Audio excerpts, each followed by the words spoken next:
Yeah. So welcome everybody. Great. Lovely to see everyone.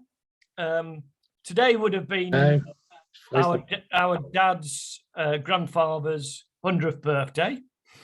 So we felt it would be great to get together, share a few pictures, stories, those we can print, and celebrate his life. And I think you'll agree, an inspiring life.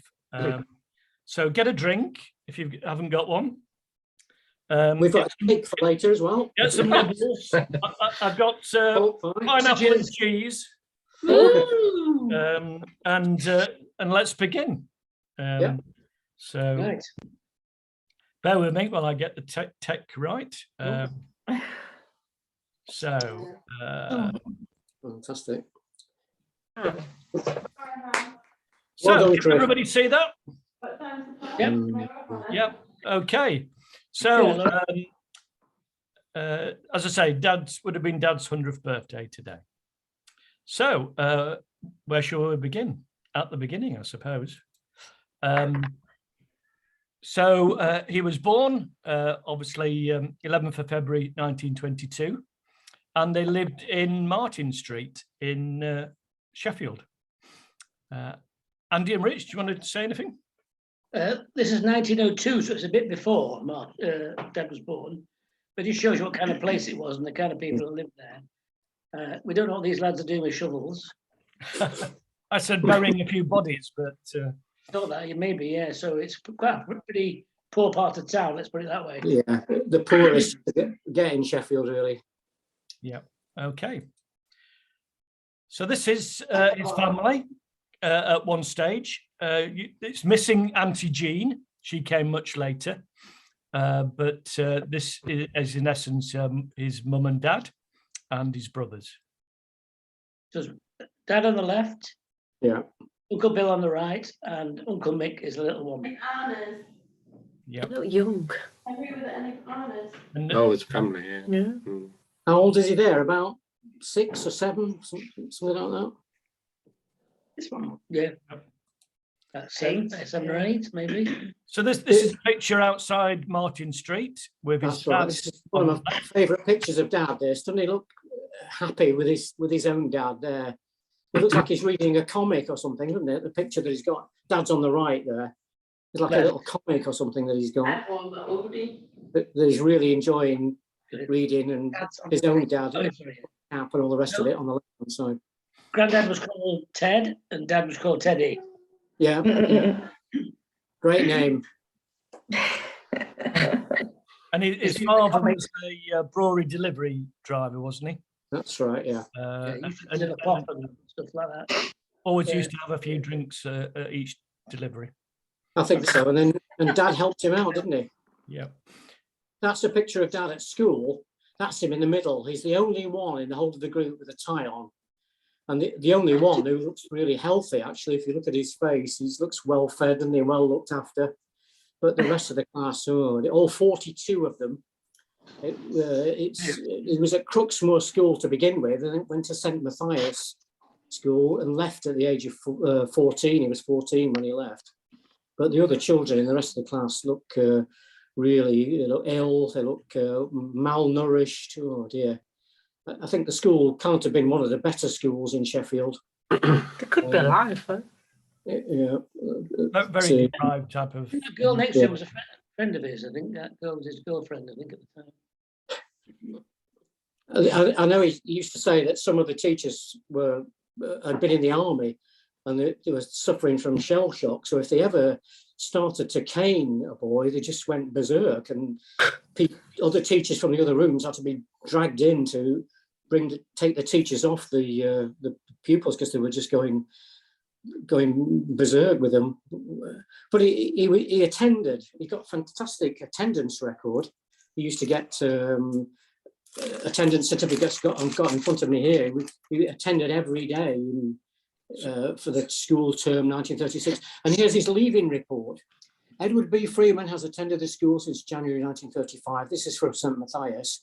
He is regular and punctual, and his conduct has been excellent. He is an intelligent boy and takes a keen interest in his work.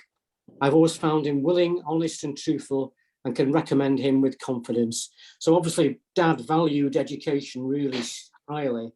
I think that's something he kept with him throughout the rest of his life. He always encouraged us to work as hard as we possibly could at schools. I think that's a fantastic little leaving certificate from the school when he was 14. And where did he go after he left school? He went to the co-op, got a job as a butcher's assistant. Just across the road. Yeah. Sorry, Rich. It was apprentice. It was apprentice. Yeah. Yeah. Okay, moving on. This is a picture of him when he's 16, isn't it? That's right. That's when he starts to be recognisable, the dad we know. Look at his hair. You know, that's similar the to dad James. we know. He used to have to hold it down with Brill cream, didn't he? Yes. Yeah. But what a fantastic picture to have taken of yourself when you're that age and you come from that sort of background. Very smart. He's got suit on and a tie, everything. I don't know what he's doing there. Great respect for himself and hopes for the future. It's a really lovely picture, that, isn't it? It says on the back, Dad, 16 years old. Yeah. And of course, he had quite a lot of mates, didn't he? And one of the things that the mates wanted to do was join the Territorial Army. Right. Yeah. When he was 17, I think, wasn't he 17? Yeah, well, I can tell you the date because I've got his records in front of me.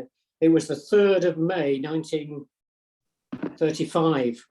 Oh, so he's in quite a long time before the war. Yeah, 35 when he 39. No, that's another one. That's when he joined the Territorial Army. His cousin joined at the same time. I don't know whether he didn't know there was a difficult situation in Europe or not, but he joined so he could go out and have holidays, didn't he? Is that right? And it was something to do in the evenings in 1935. And then, of course, when war was declared in 1939, he was straight in. The 3rd of September 1939, when he was just 17 years old, he was called up to join the army. 17, God, that's so young, isn't it? Yeah. He was 5'8" and he weighed 9 stone. His eyes were blue. Yeah, right. Got a few pounds to lose then. Okay, so here's some army snaps. And the centre one is when he came home on leave. And that's his 2 brothers at the top and his dad to the right. And as you can see, Dad looks a bit knackered because I believe he'd been coming back 2 days solid from wherever he was. Dean said it took him 2 days to get home and he never had sleep in 2 days. Yeah. And it was the only time in the whole of the 6 years that all 4 of them were together in the house at the same time. Must have been so upsetting for grandma, for them all to be in different parts of Europe at various times. He looks like he's a corporal there. He's got 2 stripes on his jacket. And then the other 2 pictures, look at the one on the right-hand side. Look how brown he is. Obviously working outside, and he was in the Royal Engineers for 6 years. Yeah. Okay, moving on. Hang on, he was in. There we are. That's when he was in Germany. This is a picture taken in. It says on the back, Blankenberg, 1945.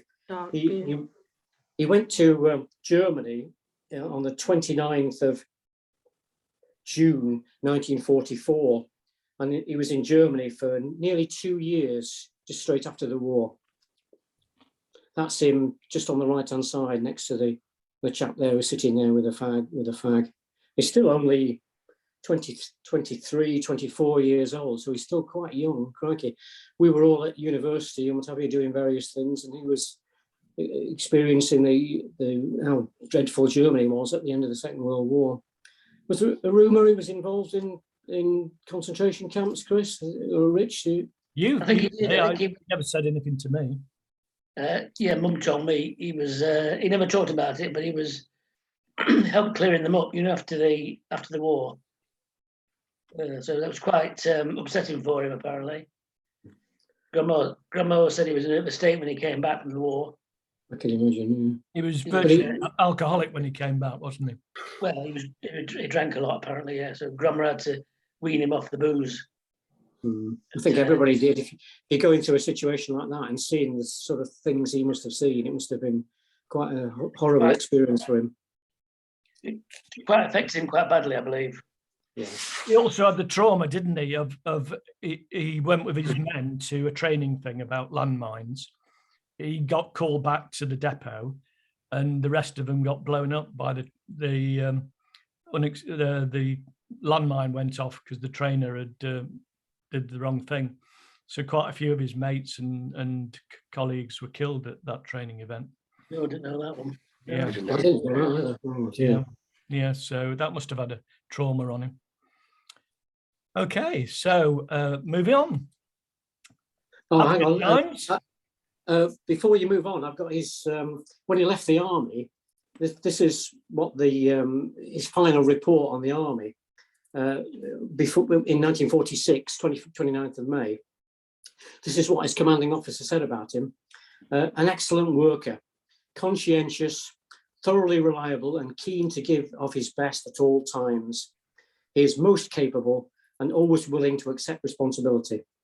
Not employed in his army trade at first, but I can condone every good comment that's made about him. Thoroughly recommended. I think he always said, didn't he, that the army gave him some ambition and gave him a view that there was a world outside the butcher's shop in Sheffield, and made him be more ambitious and think more about what he could possibly do in the world. And the next slide is going to show some of that, I think. Yep. It certainly raised his aspirations, didn't it?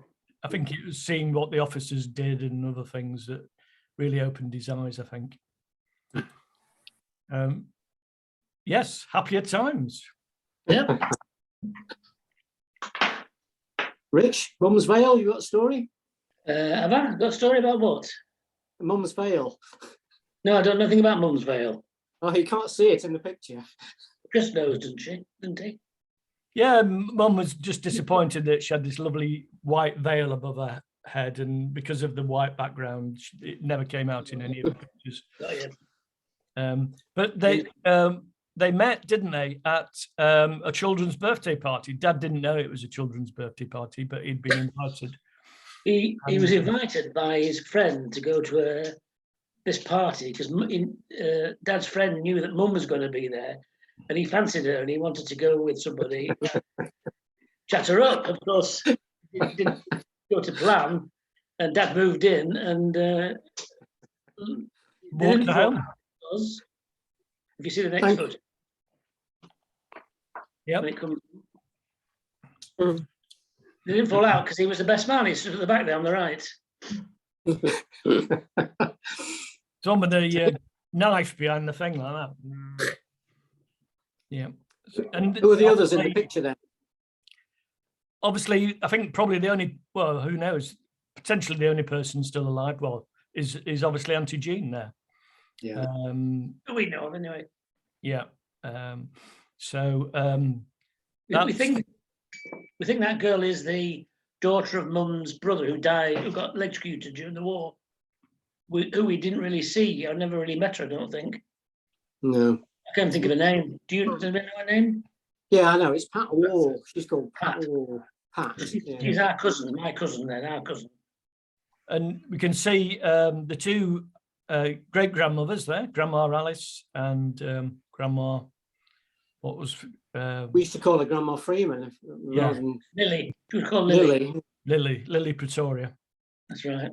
Because she was born when Pretoria was evacuated in the Boer War. That's right, about 1900. And the two great-granddads are just outside shot, but they were there. Yeah. They were really happy. A really happy day. Yeah. 47, 48. Taking a picture. Oh, of course. Okay, let's move on. Okay, so obviously things progressed. Hey, And babies arrived. that's strange. This is in Bridlington. Taken by me, obviously. It was Edward, Andrew, and me in the pram. Yeah. I'm hiding myself away there, nice and shy, I think. But you can still see that bit of Bridlington when you go there now. It's still, obviously, you can recognise where they took that particular photograph. They used to have guys walking around, didn't they, taking pictures of you? Yes, that's who took it. Yeah. And then you paid them later in the day for the photographs. Yeah. Your dad's got all the buckets and spades and stuff for the beach. Mum's carrying a towel. This looks as though it's about 1955, something like that. Mum's got 1955, 1956. Oh, I've just realised Mum's wearing some pearls around her neck. Yeah, when you went on holiday? Of course, in those days, people dressed up, didn't they? Yeah. Recreationally, because at work they were in dirty stuff. So they dressed up in jackets and suits to in leisure time, which was the kind of reverse of work today. Yeah. Dad looks a bit older in the time that he's been married, doesn't he? He's had to put up with us for about 4 or 5 years now, I think. Yeah. It doesn't look as though he's had a shave that morning, does it? No. What, about 8 years after they're married, that is it, do you think? About 8 years after they're married? Something like that, yeah. I don't know, yeah. Maybe.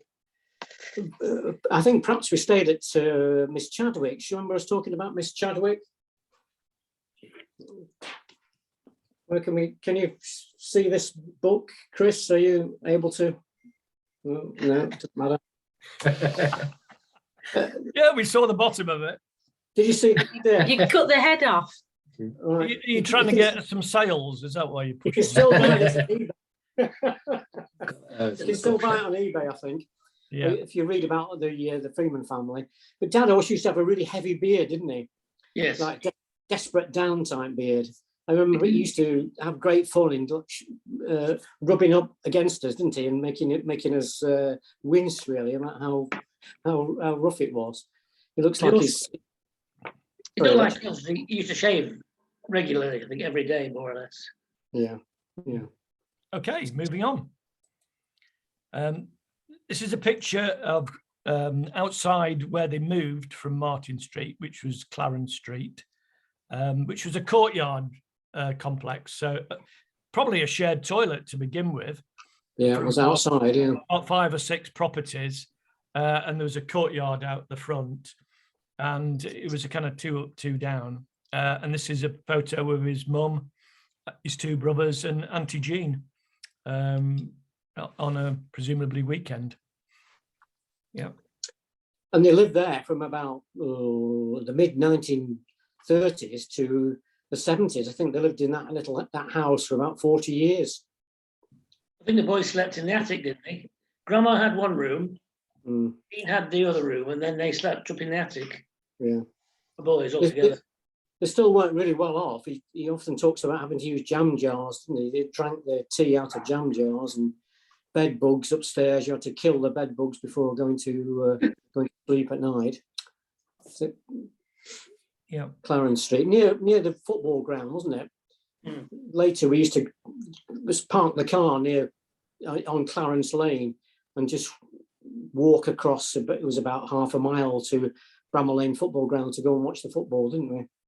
I think it's a roundabout now, isn't it, where Grandma's house was? It's where Waitrose is now. Dad would have found that really funny, rather ironic. All that posh food, in a place where they used to live in the corner there. Okay. So coming out the war, I think he went back to the co-op, didn't he? But then started a progression of different jobs, becoming, very much a career in sales. Because obviously, as a salesman, you didn't need any qualifications. You didn't have any qualifications. So, you lived by your wits. And he had a variety of jobs, I think, with Carnation Milk, which used to be a separate company, HP Sauce. And one of the things he did was very much make it a social event with his team of salesmen, etc. And obviously, lots of drinking and lots of team bonding, would they call it nowadays, wouldn't they? So this is just an example of that type of thing, and a progression in his career every so often in terms of a new job and promotion. I think he was well liked by the people who worked for him, wasn't he? he was a good manager and listened to them and was sympathetic to them. Yeah. This Used to have lots an of leisure example. things. They had leisure things, didn't they? Like car rallies and Yeah, cricket matches and things like That's that. right. They used to join in. And he told the story about they were having a meeting at the Midland Hotel in Manchester. That seemed it was like a do with the salesman that went on right into the early hours of the morning, and there was a group that was staying in the hotel at the same time that complained about the noise that Dad and all his colleagues were making. And the group was the Rolling Stones. they complained about it. Oh, little Maya. Hello, Maya. Hiya. Hiya. Your great granddad here. There he is, drinking something out of a bowl there. Looks like they've won a competition of some sort, doesn't it? They're all It's tea. celebrating. yeah, Looks like it. and obviously they also had singers, didn't they, and entertainers at these kind of conferences. That's Yeah. right. Shirley Yeah. Bassey. They had Shirley Bassey, didn't they? 1 year. The David Dickinson's wife, you know, the chap who's Oh on yes. Yeah. daytime TV. His wife used to be a famous singer, and Dad tried to got a little bit over familiar with her, I think. But we'll I tell you, he pass also on booked that one. as well in his early days. He booked Les Dawson, and he started to talk, Les Dawson, and he wasn't telling any dirty jokes. So all the salesmen thought, oh, an ass, talking about his mother-in-law and all the rest of it. And after about 10 minutes, they twigged on and they were laughing their heads off.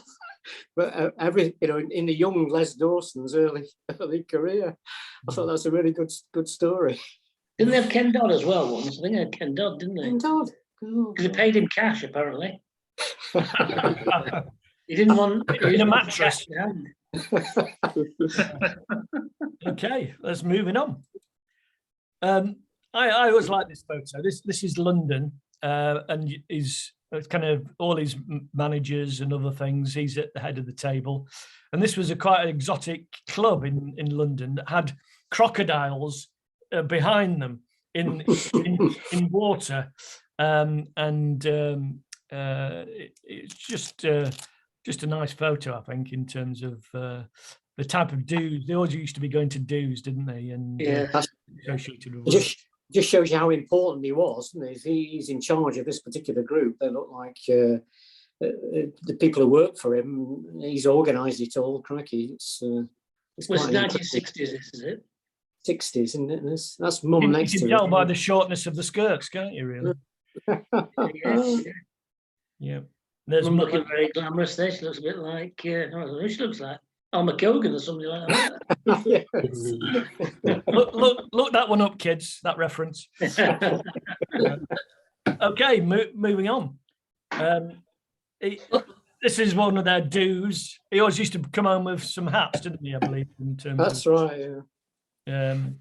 and love those specs the lady next to him is wearing. Yeah, groovy. Yeah.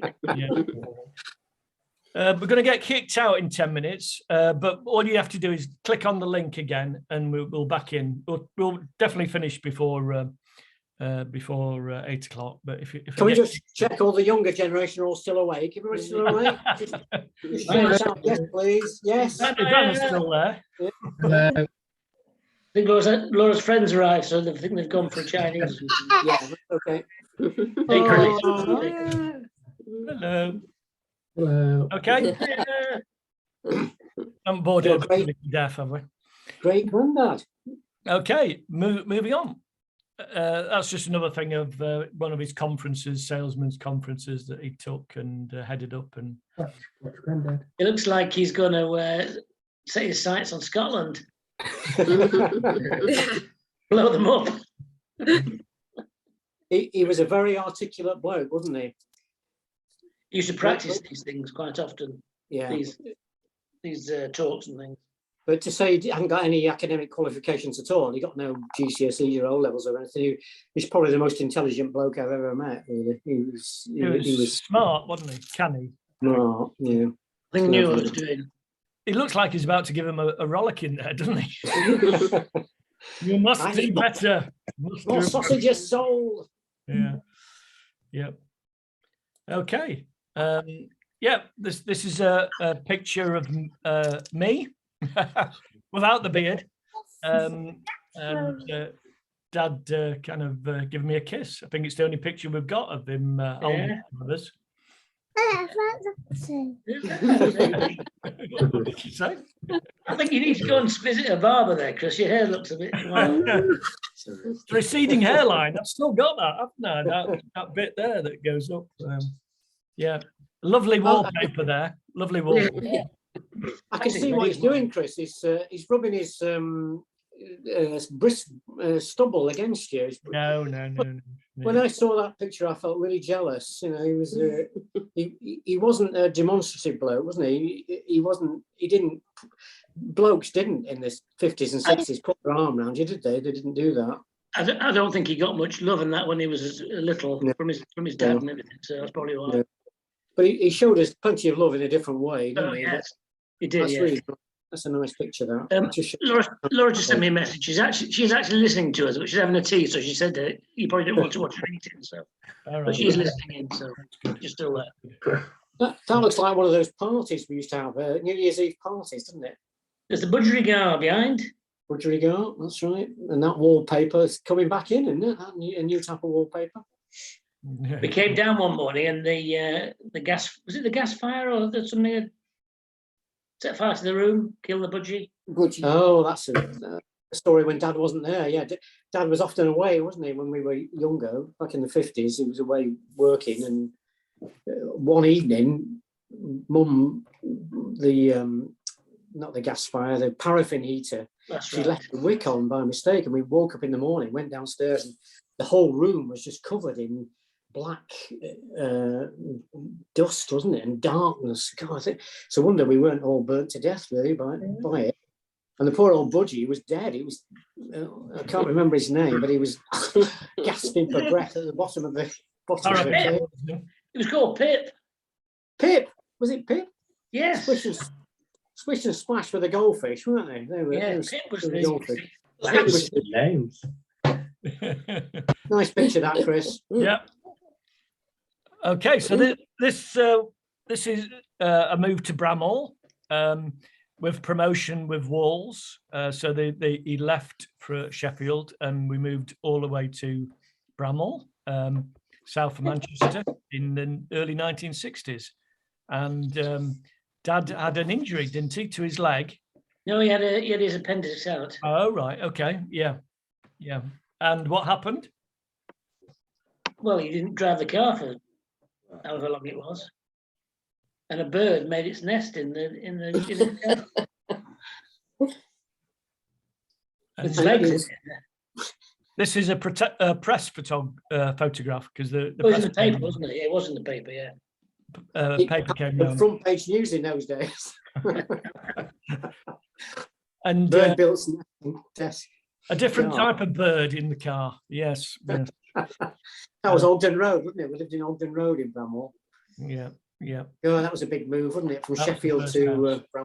Crikey. Yeah, the family weren't very happy about it, were they? Yeah.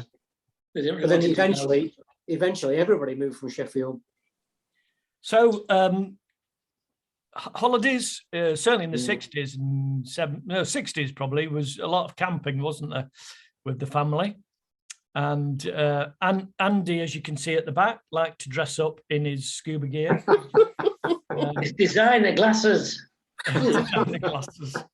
That's what glasses were like in the 60s. The NHS, that's all you could get those times. Funny enough, Dad's not wearing any. He didn't see him very often without his glasses on.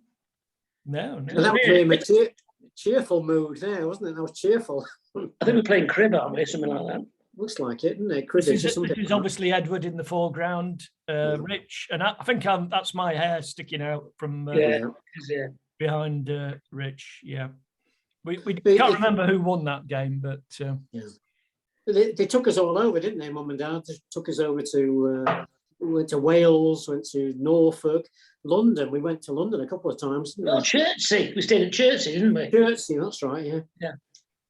And then went up to London. Rain, didn't it? he was keen to try and show us things, didn't he? To Stratford and places like that. We went. Tower of London, Yeah. went to the Tower of London. Yeah, yeah. Yep. He bought us a set of encyclopedias as well. Do you remember those back in the Yeah. 50s? Yeah. Like the Google of the 1950s, I suppose, weren't they? They were. I remember spending hours looking through them. It was really real good fun. Yep. Cribbage, yeah, in a tent. Moving on. He loved to make breakfast in the morning and do the cooking, bacon and eggs and sausages and balls, I suppose. Sausages? Yeah. Sausages, things like this. This is a wall sausage. And this is me kind of cozying up to him, obviously. Groovy pair of shorts there, Chris. Are they some interest? Is that your iPod? Is that your iPod earphone sticking out the back? Don't know what that sticking out there. Obviously trying to get the early food, get in front of you lot. Yeah. It's 9:20. It's late, isn't it? Look at the time. You can see on the watch. We've got 2 minutes until we get kicked out. Let's carry on. Oh yeah, Sheffield United. Obviously, he was a big fan from early days, wasn't he? I suppose. Yeah. They lived just around the corner, didn't they, from Bramall Lane? This is more or less our team, this, isn't it? This is the team we used to go and see. Yeah. Well, the second team we used to go and see, really. The 1970s team. Yeah, we used to watch the 50s team, didn't we? Me and you, Rich. Yes, yeah. With Joe Shaw and people like that. Doc Pace. That's right. And it's still the same keeper. That's Alan Hodgkinson, isn't it? Yeah. Joe Shaw was used to play. And Dad was a big supporter. He enjoyed sport, didn't he? All sorts of sport. And whenever we played, he was on the touchline, wasn't he? Cheering us on. He did, yeah. Every game we played, he was there. He was Very always supportive. there. Very supportive. Yeah. A bit like you, Chris, with James. Yeah. And the rest of us. Not as vocal as Dad. Dad liked to like to give a good shout at the. Did you not get? On you the got touchline. barred. Yeah. Do you remember that time we were at Old Trafford and Sheffield United were playing, and we went for some reason, and he started to have an argument with the Man United supporters around him. There was 50,000 of them. He was like the lone Sheffield United supporter. I don't remember that. Yeah. Top of the Remember table, thinking- Sheffield United. We're top of the first division.